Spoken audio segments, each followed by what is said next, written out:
what I'm excited about showing you guys is, first of all, I'm a haze man, yeah? I'm just gonna say it straight up front for anybody who's not into their hazes.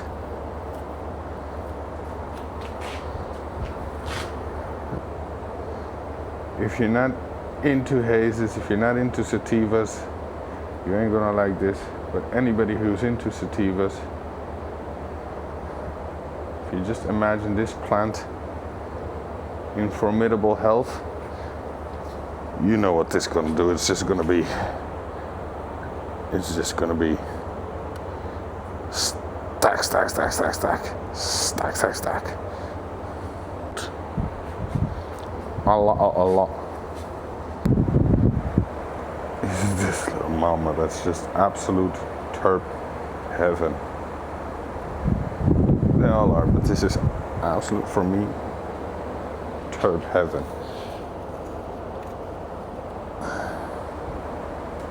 This is the last room where I was not involved, okay? And, well, at the beginning. So what I found here, where you see a lot of these deficiencies, this I cannot have, guys. Oh my God. Let me just rip that branch off.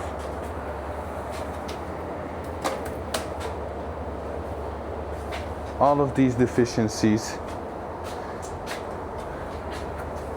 and here it looks like root burning. Then you ask, how can newt burn, and then you can ask, how can you have newt burn on these plants? No, these plants had severe lockout.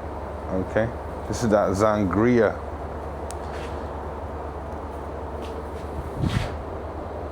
Look at the sangria, the zang. Okay, so before you say anything, yes, they are not in optimum health, because what was happening, people were drying out the cocoa, letting it dry all the way. You see, when you guys hear on the internet about crop steering and everything like that, please just make sure your cocoa is wet at all times, okay? Because it's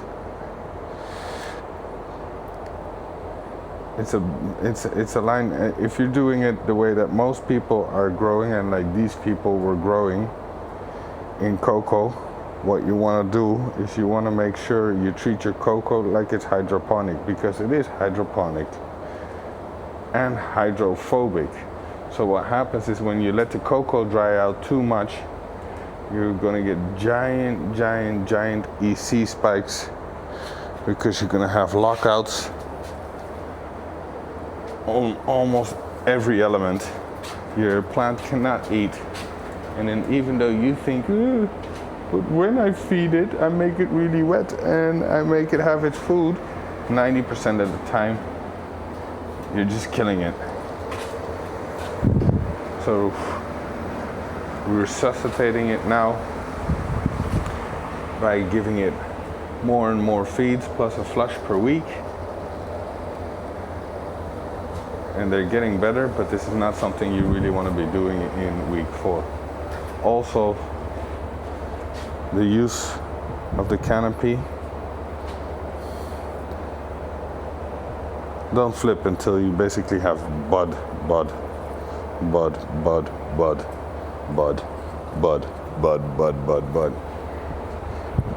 You want a top bud coming through every square. If you miss 1 or 2 somewhere on a table, that's not the end of the world, but eso no es muy bueno. There are issues and the room is not used optimally. I'm still very excited about this room, because the terpenes, if you guys had smell-o-vision, you would go crazy. You would go crazy. It smells, how can I say it? Candy, lemon juice, gas. We have a bit of every smell in this room, so I'm super excited about this room. Now let me take you to one of the rooms that's still in veg. Oh, yeah.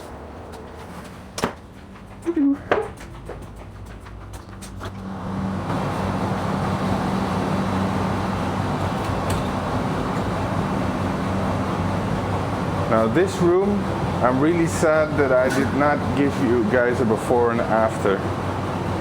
Okay, because then you could have seen how yellow and shit and thin the stems were. But this room is finally getting healthy. Let me just show you a little bit. I don't know if it will go down. You see this cocoa, how this is dry? This pot? This is not good. But I'm just leaving a couple so that they can see the difference. The rest of the cocoa is nice and moist at all times. Also, we've been topping this whole room. We've topped it twice.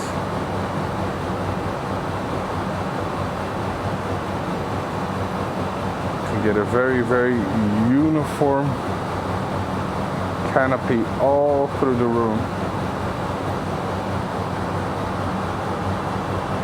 And just get it so it's head, head, head, head, head, head, head, head, head.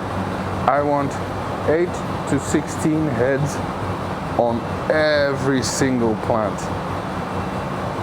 Every single plant for me has to have 8 to 16 heads, depending on the strain. Some strain does better with 8, some strains do better with 16. So that's just dialing in. But I want my canopy, I don't know if you guys can look into it, I want my canopy absolutely full, absolutely filled. But these plants were so sick, they had the claw, they were yellow, basically only 1 or 2 leaves alive per plant, purple stem to the max, because they were not using the paddy plant Synganic feed regimen at all. Sadly enough, they still are not, but soon they will.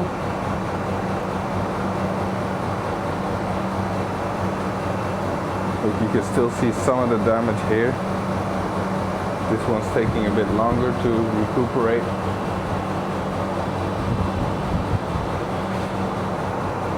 And basically, do not flip a room. I repeat, do not flip a room, okay, until your plants are absolutely healthy and your complete canopy has been covered. But once again, we have some crazy, crazy, crazy genetics coming your way.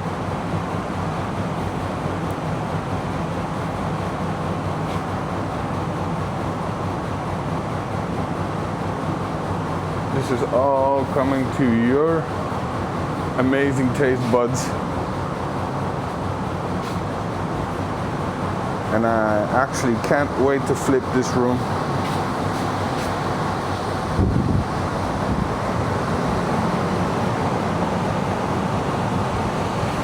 Here's another thing that I want to show you guys.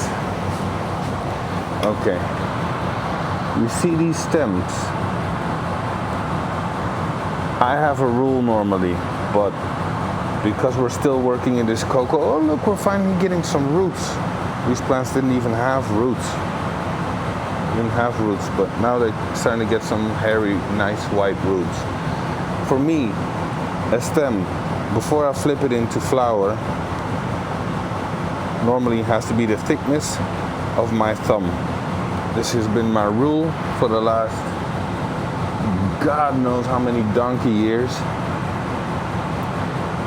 and it's just how I roll. But because we got in here, and I think you can still see all the purple in the stems here, this plant was in such bad health. And of course we are in a times, we do have a little bit of a time limit, so we're going to keep it what it is.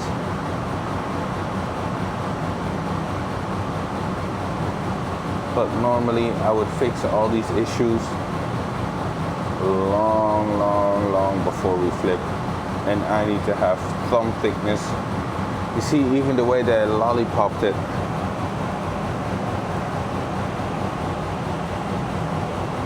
There's one trick that I always tell people is don't lollipop until you're ready to flip.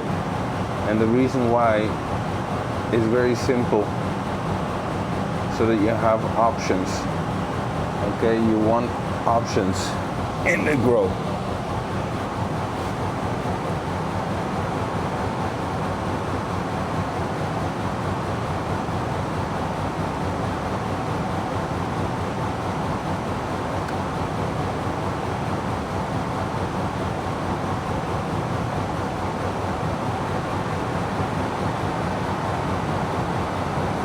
Getting some nice prayers in though.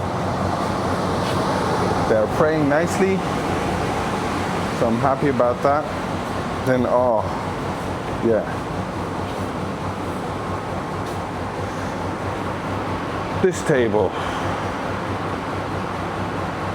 Where do I begin? So, you know how sometimes you get these genetics that people are super excited about? Even I'm super excited about because of the terpenes, but sometimes they just have no vigor. Here you can see the same regimen, they've had the exact same treatment as the rest of the room. Okay, table 1, table 2. This is genetics, yeah? So these are just super finicky plants.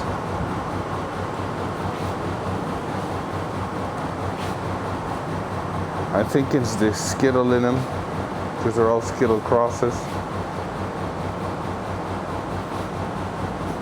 But original skittle crosses. And there's just no vigor in them whatsoever. But they finally got rid of their claw though. And as you can see, the new growth actually is looking quite healthy. So we're still going to give them a week to bounce back.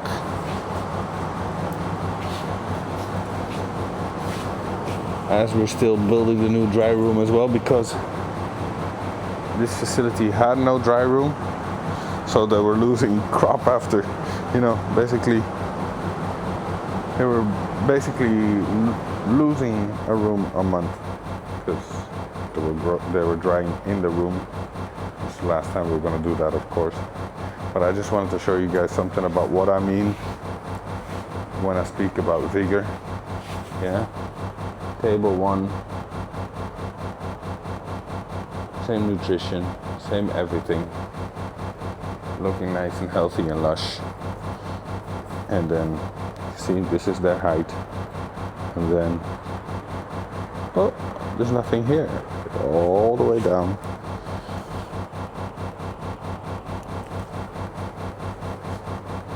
And just nothing there. Of course, they still had some issues with their feeding regimen as well, so we have to account for that. That's why I want to run these strains again, run them through my little special health retreat to get them extra vigorous and healthy already before we run them to test again, because I'm so excited about the terpene profiles on these babies that I'm willing to waste my time or spend my time on them. So I really do want them in the room. But at the same time, it has to produce as well. So that was your little facility tour of the week. I hope you guys enjoyed it. And I will see you guys next time. And don't forget, people, do not mess with the grow hog.